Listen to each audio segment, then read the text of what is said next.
Hello and welcome to another new video, and today we are going to be talking about the fact that Kris can't have made the goddamn dark fountain in chapter goddamn 2. So then, in the last video we established for Kris to have actually done the deed, they must have done it between 12 PM and whenever we wake up. Why is that? Well, that is because of this line right here by the Queen, saying that the dark fountain was made today, and the fact that at the start of chapter 2 we have complete control over Kris. So for Kris to have acted without our guidance, they must have done it in that time period. Because again, at the end of chapter 1, they took us out of the equation. What we know Kris to have done in that time period is the following. They used their knife to eat a pie, and they plugged in the TV. We know they plugged in the TV because the TV wasn't plugged in chapter 1, and in chapter 2 it is plugged in. In chapter 1, it immediately tells us the fact it hasn't been used in a long while. So the only reason for the TV to actually be plugged in now is because Kris was planning to do something.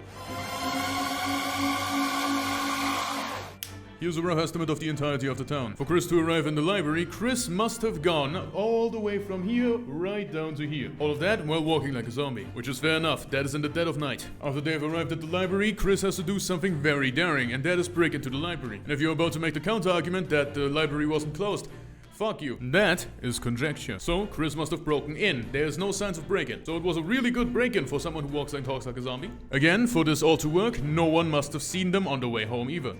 Additionally, there's an irregularity that I didn't point out in the last video, and that is the notebook. So far, we've seen absolutely no personal items on Kris and Susie after they leave the dark fountain. However, Berdly and Noelle actually have their notebooks on the table. So, I ask, Your Honor, how are the notebooks on the table if Noelle and Berdly didn't put them there? The only logical explanation for all of these occurrences, what likely happened, is the following.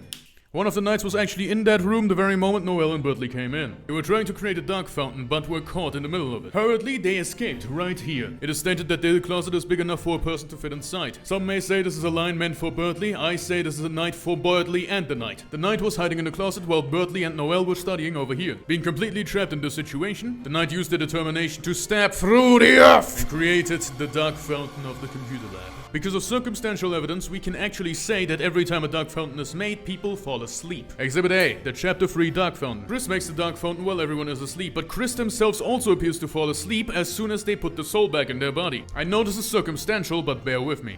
After chapter 1 and after chapter 2, both Kris and Susie are seen standing in the first time we see them. Meaning that potentially every time they come out of the dark world, it is by standing if they've entered it after it was created. The only people that we are unsure of when they entered are Noelle and Berdly. And they sleep at their desk. The outlier are the two people that could be the outlier. This theory will either be confirmed or denied by chapter 3, as literally everyone is already in the goddamn chapter. If we end the chapter with Undyne standing somewhere, Kris and Susie and Toriel being asleep, then we know for certain that this is how it works. So chapter 3 is the make or break of this theory, and I will not hear a counter-argument to it because every counter-argument I've read in my comment section is not very smart. Did I make this entire video just because I was pissed at one comment being very fucking stupid? Yes. Do I care?